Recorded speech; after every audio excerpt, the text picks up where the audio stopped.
আমাদের প্রত্যেকের জন্য একটা সুখবর, সেটা হলো স্টেট ব্যাংক অফ ইন্ডিয়া কিন্তু ওয়ার্ল্ড ব্যাংকের সঙ্গে একটা চুক্তি স্বাক্ষর করেছে।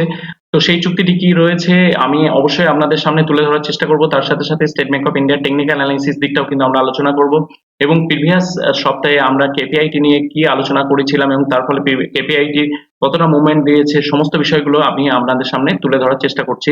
তো নমস্কার, আমি শ্রীমন্ত পাল। আজকে আমাদের যে আলোচনা স্টকটি রয়েছে সেটি হলো স্টেট ব্যাংক অফ ইন্ডিয়া। কিন্তু আপনি যদি এই চ্যানেলে প্রথম হন, অবশ্যই একটি লাইক এন্ড সাবস্ক্রাইব করতে ভুলবেন না। তার সাথে সাথে যে বেল আইকনটি রয়েছে সেটিও প্রেস করবেন। তো চলুন আজ সময় নষ্ট না করে আমরা কেপিআইটির একটু মুভমেন্টটা দেখে নিই। দেখুন কেপিআইটি আমরা দেখতে পাচ্ছি, আমাদের কেপিআইটি আমি যখন বলেছিলাম আপনাদের সামনে তখন ছিল approximately 1519 এ। তো আফটার দ্যাট আমরা জানি যে বিগত সপ্তাহে সেন্সেক্স অ্যাবাভ 1% ফল করে, অ্যাজ ওয়েল অ্যাজ নিফটিও ফল করে।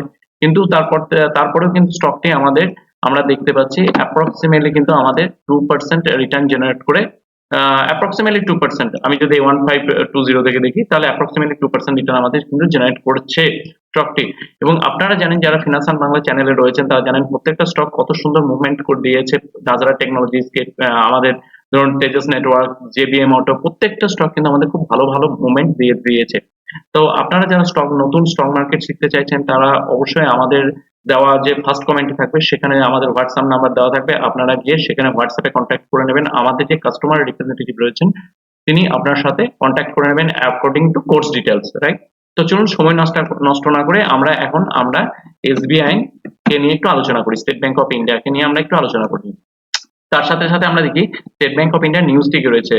দেখতে পাচ্ছি আমরা state bank of India signing off USD 165 million world bank line of credit for financing grid connected rooftop solar PV project in residential sector.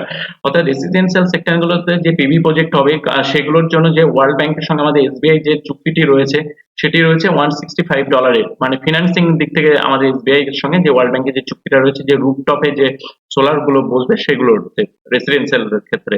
তো এর সাথে সাথে আমি এসবিআই দেখতে পাচ্ছি, এসবিআই এই মুহূর্তে দেখুন আপনারা যে হাইয়েস্ট যে তার প্রাইস রয়েছে সেটা থেকে সে রিটেস্ট করে নিচে নেমে আসে 659 থেকে। এর সাথে সাথে যদি আমি স্টেট ব্যাংক অফ ইন্ডিয়ার যদি একটু পিছনে টেকনিক্যাল অ্যানালিসিস দিকটা দেখি তাহলে আমি টেকনিক্যাল অ্যানালিসিস দিকটা একটু বোঝার চেষ্টা করব। ঠিক, তাহলে দেখুন স্টেট ব্যাংক অফ ইন্ডিয়া কিন্তু এখান থেকে, অর্থাৎ দ্যাট ইজ এখান থেকে কিন্তু একটা আপ মুভমেন্ট দেওয়ার চেষ্টা করে, বাট না পেরে ফল করে যায়। তো দেখুন এখান থেকে যখন ফল করে তখন ও কিন্তু আপ ট্রেন্ডে যাওয়ার চেষ্টা করে, বাট পেরে ওঠে না, সেখান থেকে ফেল করে যায়। সেখান থেকে আবার আপ ট্রেন্ডে যাওয়ার চেষ্টা করে, বাট না পেরে আবার ফেল করে যায়। কিন্তু একটা জিনিস দেখুন, প্রিভিয়াস যে আমার যেটা ছিল সেটাকে কিন্তু সে ব্রেক করে যায়, আবার আপ ট্রেন্ডে যাওয়ার চেষ্টা করে এবং সেটা সফলতা পায়। অর্থাৎ প্রিভিয়াস যে হাই ছিল সেটাকে ব্রেক করে যায়। এখানে কিন্তু আমার ডাউ থিওরি কাজ করে। নেক্সট আমি আবার যখন নিচে নামে স্টকটি, তো আবার আপ ট্রেন্ডে যাওয়ার চেষ্টা করে, আবার নিচে নেমে যায়, আবার নিচে নামে। স্টকটি কিন্তু মানে আমি যদি এটা ধারাবাহিকভাবে দেখি, কনসিস্টেন্ট বেসিসে দেখি, তাহলে কিন্তু স্টকটি আমাদের ডাউ থিওরি কাজ করছে, রাইট? এবং এখন দেখুন স্টকটা কিন্তু যে প্রিভিয়াস যে আমাদের হাইটা ছিল সেটাকে ব্রেক করে কিন্তু স্টক কিন্তু আবার আপ ট্রেন্ডে যায় এবং যথারীতি সে রিটেস্ট করে। এবং এখানে দেখতে পাচ্ছি আমরা একটা ইনভার্টেড হ্যামার ক্যান্ডেল সে ফর্ম করে।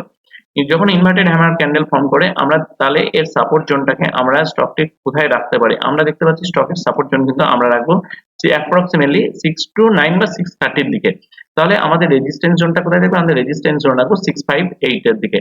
এবং এর সাথে সাথে আরো একটা জিনিস আপনারা দেখুন, স্টকটি কিন্তু যদি আমি একটু ছোট মানে বড় টাইম ফ্রেমের দিকে এগিয়ে যাই, মানে যদি আমি একটু স্টকটাকে একটু চার্টের দিকে বড় ফ্রেমের দিকে এগিয়ে যাই, তাহলে আমি কিন্তু একটা জিনিস আপনাদের দেখতে পাচ্ছি, আমি কিন্তু দেখাচ্ছি এখান থেকে স্টক কিন্তু আমাদের আপ ট্রেন্ডের দিকে এগিয়ে যাচ্ছে।